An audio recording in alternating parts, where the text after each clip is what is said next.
1, 2, 1, 2. Pop, pop. Breathe.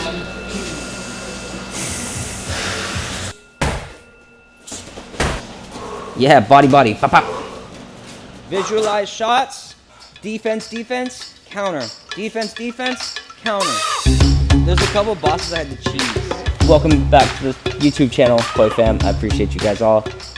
We're doing some Q&A today, some questions that were asked via Instagram, so let's get into it.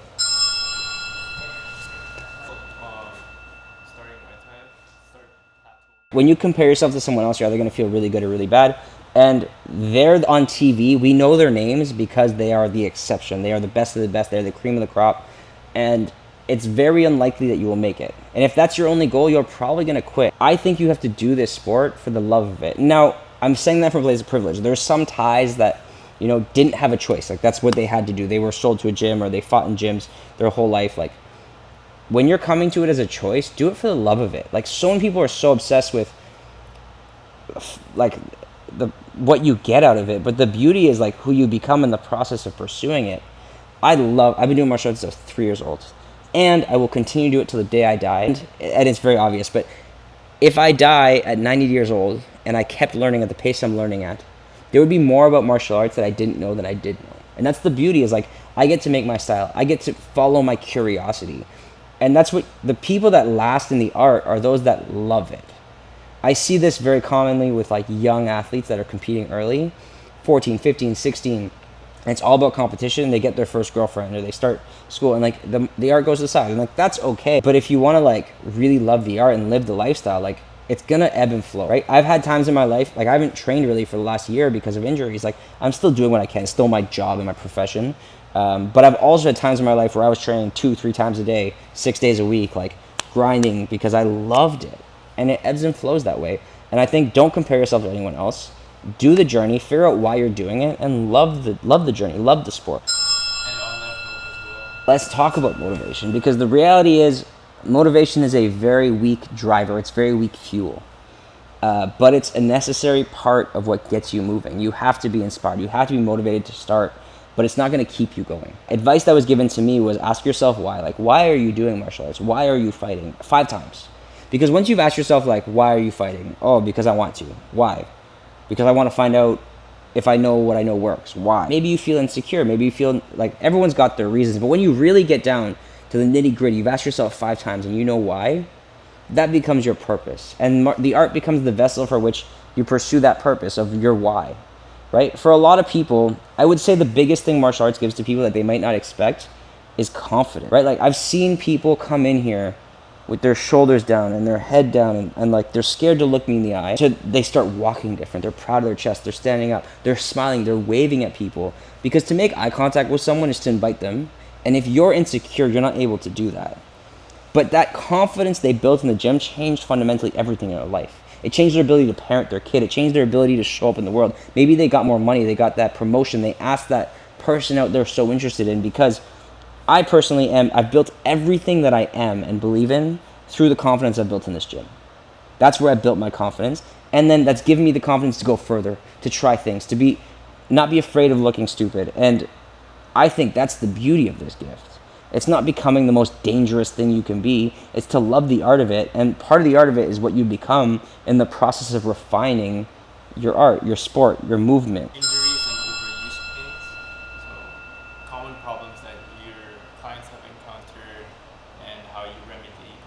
Let's talk about injuries, overuse. So first of all, I want to say there's a difference between being hurt and being injured. Right? Being hurt, something hurts, but it's not injured, right? It's soft tissue damage.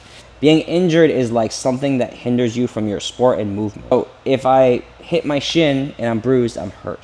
If I twist my ankle and tear a ligament, I'm injured. Now, one of the reasons that causes injuries, like sleep, proper nutrition, those are huge, but also proper technique. I always say slow it down. Slow makes smooth, smooth makes fast. Like when I talk about that roundhouse kick.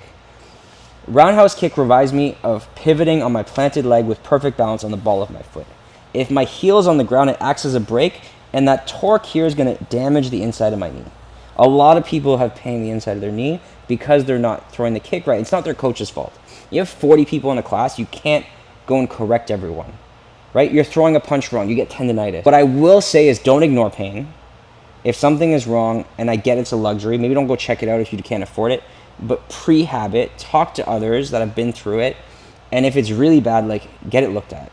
I wish I could go back in time and slap the shit out of myself, and I'm aware that I swore, because I thought I was a badass for training through injuries. And it's literally, when I watch someone do that, I think like, man, they're so misguided. Like, it was stupid. I took a year off, if not more, with my ankles this year, because when I was told to slow down, when I was told to rehab, I was full of piss and vinegar and didn't listen. Like, I remember going to spar, walking into class with a cane because my ankle was so bad, and sparring anyways because I thought it made me a badass. No, it just makes you dumb.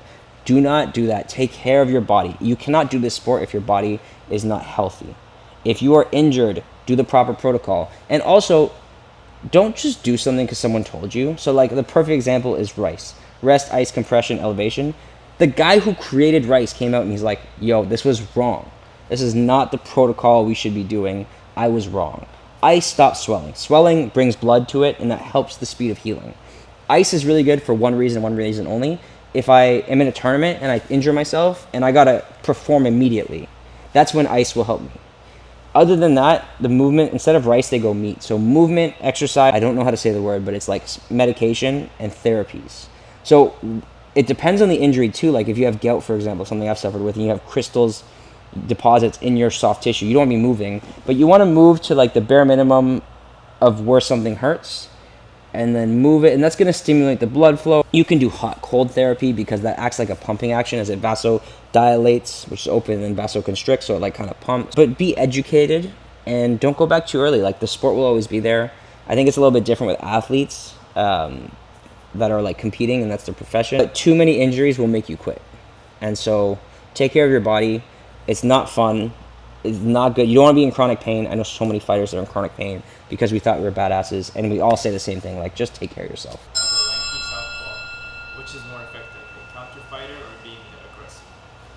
So, something I absolutely love about fighting in this question, what's more effective, being a counter striker or the initiator? I would say I can figure out your personality. Your personality comes out in your style. You figure out your style, and it's based on, one, like, where you like. Are you like a in the fire grind kind of guy? Are you like a tricky outside guy, or women, of course? Or also, like, what are you good at? Like, maybe your hands are really good. Maybe your kicks are really good. And so that's where styles in, and styles make fights, right? There's no right or wrong answer about what works better. It's what you like to do, right? Because that's what you're going to show up and do. And now when you talk about initiator, counter, and leader, and I talk about this, and I think this is under talked about. I remember when someone explained this to me, it was another coach that told this to me, and it changed everything for me, because we do things subconsciously, but there's this game of rock, paper, scissors that's always happening when we're fighting, right? So if you think of rock, paper, scissors, rock beats scissors, scissors beats paper, paper beats rock, right? And they all kind of ebb and flow, and they beat each other. The leader is the person that goes first, and if we are the same skill set, same body type, and I'm going first, I will always lose to the counter, the person that's countering my shot. So, the counter beats the leader. But the initiator, the person feinting, who initiates the counter, he initiates the action, will beat the counter, because by feinting, I pull out a reaction that makes a hole, and I throw over that, right? So the feinter beats the counter. The leader loses to the counter, but the leader beats the feinter, because the feinter's whole game plan relies, right, the initiator, the feinter, on you countering, on you reacting to their feint. But if you disregard that information and just go first, then you're winning. And so this dance of, I'm going to start right away, I'm going to lead, and I'm getting countered. So I'm going to go into my initiator role. I start feinting to set up traps. They realize that I'm being an initiator, so they become the leader. And we're playing this dance, and we're cycling. We're playing this long game of rock, paper, scissors with that mindset. So I don't think there's one that's better than the other. It's based on your personality and skill set. And I think we're always gauging, like, I like counter-striking. I really like counter-striking. That's where I'm best. But I can't counter-strike someone that's always going to be feinting me. So I need to learn to go first, and I need to learn to feint.